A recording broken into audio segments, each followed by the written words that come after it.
pessoal, sou Gilvan, canal Abelhas de Bimacatinga. Abelhas quarentena. Pessoal, claro que não é o print que vocês estão vendo aqui. Isso aí foi o que aconteceu no ano 1957. Mas nesse caso que são abelhas quarentena. Eu vou tocar, vou me restringir absolutamente a questão das abelhas, mas vou citar alguns exemplos. O conceito quarentena, apesar das pessoas não entenderem, é quando é muito usado na saúde humana, saúde pública, é quando um grupo de pessoas tiveram contato, foram expostas a pessoas doentes, doenças principalmente das infecto-contagiosas. E com isso, essas pessoas elas passam por um período de isolamento, que é a quarentena. Essa quarentena diz respeito a essas pessoas ficarem num ambiente controlado e sendo avaliada periodicamente, pode ser a cada 24 horas, 48 horas, depende.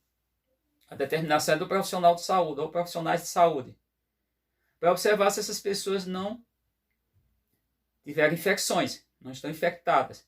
A partir daí, essas pessoas são liberadas.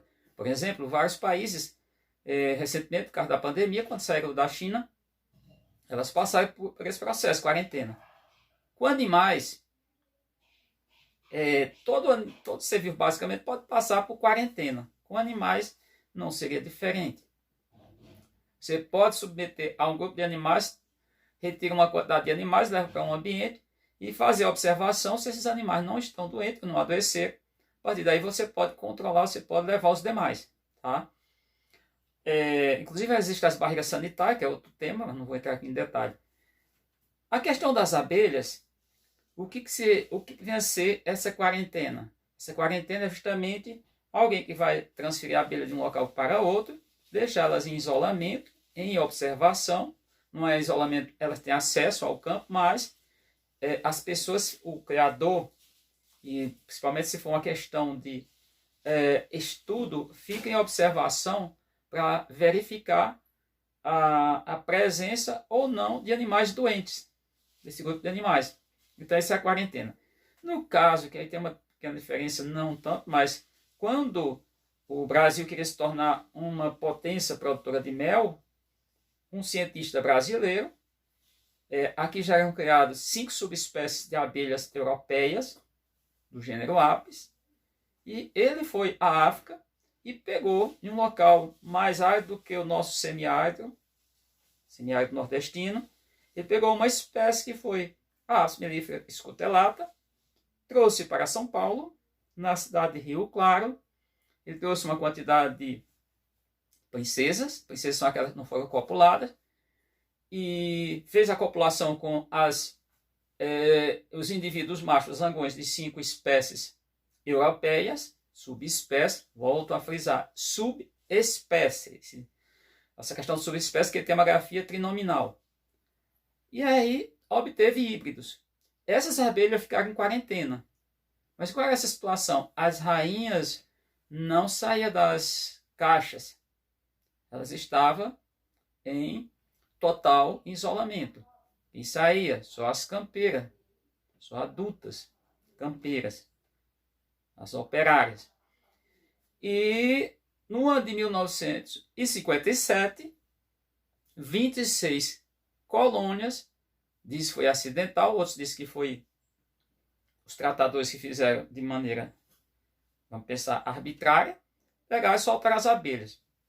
No caso, é importante salientar que no caso das abelhas do gênero Apis, diferente das outras abelhas eusociais, a rainha tem a capacidade de voar diferente das outras. As outras, quando são princesas, elas voam, mas depois que elas viram rainhas, elas dilatam muito o abdômen, as asas são pequenas e elas não têm a capacidade de voo, deslocamento só caminhando. Essas abelhas, elas se espalharam pelo Brasil.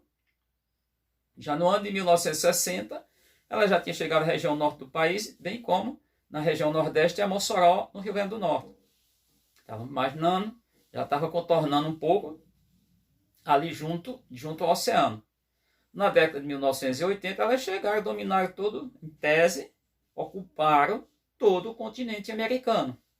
Então, isso foi uma quarentena até certo ponto. Qual a importância de você adotar a quarentena? E aqui, abelhas quarentena.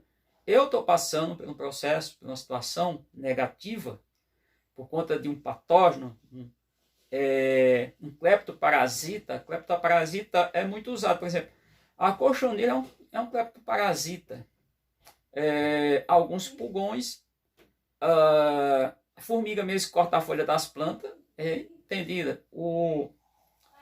A mosca soldado, a mosca frígea, se a gente pensar no caso desse, por exemplo, a varroa das abelhas, sim. No caso, quando a gente pensa no caso desse que é um Neuróptera, em 2018, não é culpa de ninguém, eu assumo toda a minha responsabilidade.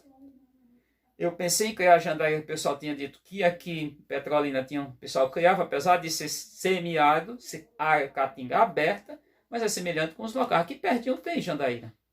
Em linha reta dá menos de 200 quilômetros, 180, 170 mais ou menos, que é no Raso da Catarina, fica no município de Canudos, Bahia.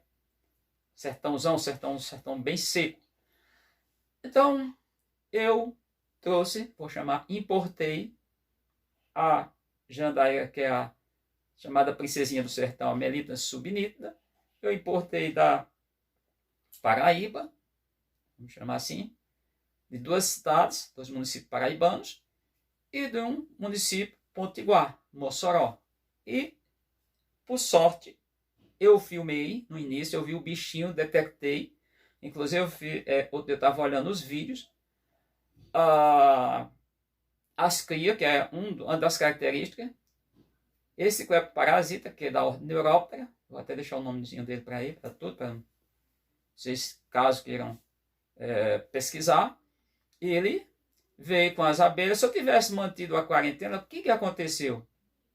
As jandaíras foram definhando e, ao mesmo tempo, as caixas começaram a ser ocupadas pela Mandaçaia da Caatinga. Absolutamente 15 caixas. E quase todas essas caixas, quase todas não, mas pelo menos 10 a 12, entre aí 10, 12, acho que 13, eu levei para junto ao local, que era Mandaçaia, eu levei para dentro da minha criação de Mandaçaia, até numa tentativa de não ficar jandaíra e Mandaçaia misturada. Eu ainda acreditava que era possível, fiz de tudo, fiz o que era possível. Com isso, o que aconteceu? Esse bicho se instalou, ele passou para outras colônias de Mandaçaias. Eu já tive um prejuízo que já ultrapassou os R$12.000 há muito tempo, com esta atitude que eu tive. Não culpei ninguém, absolutamente ninguém. A culpa foi absolutamente minha, que quis criar a espécie aqui achando que é. Se eu tivesse mantido em quarentena, se eu tivesse, no caso eu fui tão infantil em parte, que eu não imaginava, eu não conhecia que aquele bicho poderia ser, ele era um cleptoparasita, ele era um dos inimigos das abelhas, que aquele animal destruía as colônias de abelhas. Se eu tivesse adotado a quarentena, eu não teria passado por, ou não estaria passando por tudo que vem acontecendo. Perdi agora mesmo 3 matrizes, eu tive que tirar todo o material.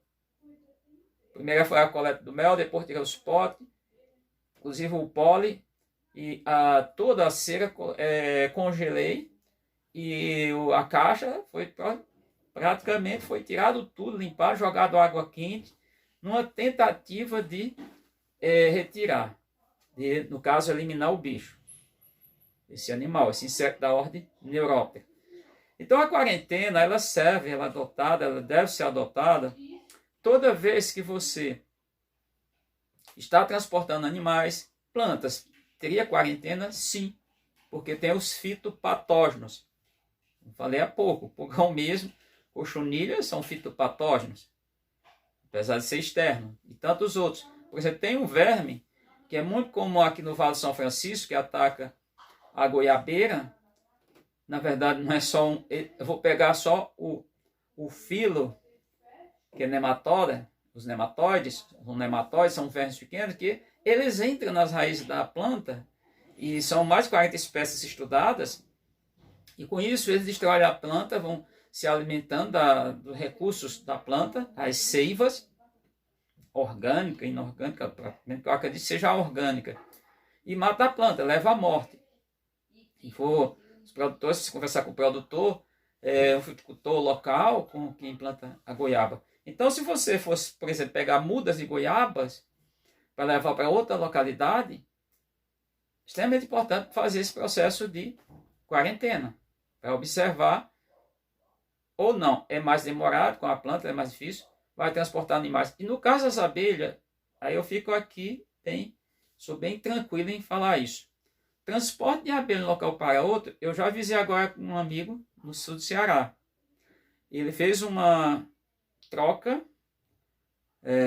canudo, uma escapo-trigona, abelha do gênero escapo-trigona, por jandaíras, colônia jandaíra, e ele disse que já encontrou os bichinhos. Eu já mais ou menos falei, isola tuas abelhas, não mantém tuas abelhas em contato com tuas colônias de jandaíras, essas que ele trouxe da Paraíba, junto com as demais, porque um outro amigo que é do Rio Grande do Norte, já perto de Natal, a 40 quilômetros, ele me passa agora que esse bichinho, esse que eu estou relatando, que é um cleptoparasita, ele estava ocupando caixas de munduri, Melito nociva. Então, fique atentos, todo mundo, é importante, essa questão da quarentena para abelhas quarentena, é quando você for transportar a abelha, pegar a abelha de outro criador, é importante que você mantenha por um período de observação para ver se essa abelha não trouxe doenças. Porque você pode, no caso, vamos pensar, perder toda a sua criação de abelhas. Eu já perdi aqui mais de 20, sem contar todas as jandaíras, as mandaçaias praticamente que ocuparam as caixas de jandaíra, eu perdi. Meu prejuízo, sem contar logo de início 15 mandaçaias excelentes, colônias. As que eu venho perdendo já passaram das 20, não? Já está chegando às 30 colônias. Então é uma questão muito séria. E eu poderia muito bem ficar caladinho e não falar, muito pelo contrário. Eu tenho que avisar isso a vocês, são criadores. Quando no caso, qualquer negócio que eu venha fazer com a abelha ou a mandaçaia, eu tenho que previamente passar um tempo observando, seja para doação, para venda, para troca, permutação. Permutação que eu digo é uma colônia de mandaçaia para outra colônia de mandaçaia. Então fique atento a essa questão, isso é extremamente importante você estar atento. Então fique atento que a abelhas quarentena segue algo semelhante que é feito para outros animais e até plantas, como citei aqui, tá bom? Então espero que o vídeo possa atender vocês, que vocês tenham esse cuidado a partir de agora. Serve de alerta, o canal eu tenho essa proposta de alertar, mostrar o que eu sei, o que eu aprendo diante da atividade, para que nenhum criador venha perder suas colônias de abelhas. Por quê? Perder colônias, isso reflete em prejuízo. Além de prejuízo, as pessoas pegam muito, tem muito apego pelas abelhas, quem está criando de fato, quem é criador de abelhas. Claro que daí ele pode retirar, pode vender, pode, no caso, pegar o serviço das abelhas, o pólen, o mel, a cera, a resina, pólen ou própolis, entre outros. Mas o mais importante de tudo é ele criar aquela abelha. Ele tem uma afinidade, ele gosta daquilo ali, ele faz porque ele gosta. Não é o caso do comerciante. O comerciante é outra situação. Vai comercializar como se estivesse comercializando qualquer objeto, qualquer coisa. Então, ficou entendido, gente? Obrigado pela atenção. Fique atento. Isso é alerta, serve como alerta para vocês. Mas o tutorial vai ser abelhas quarentena. Fui.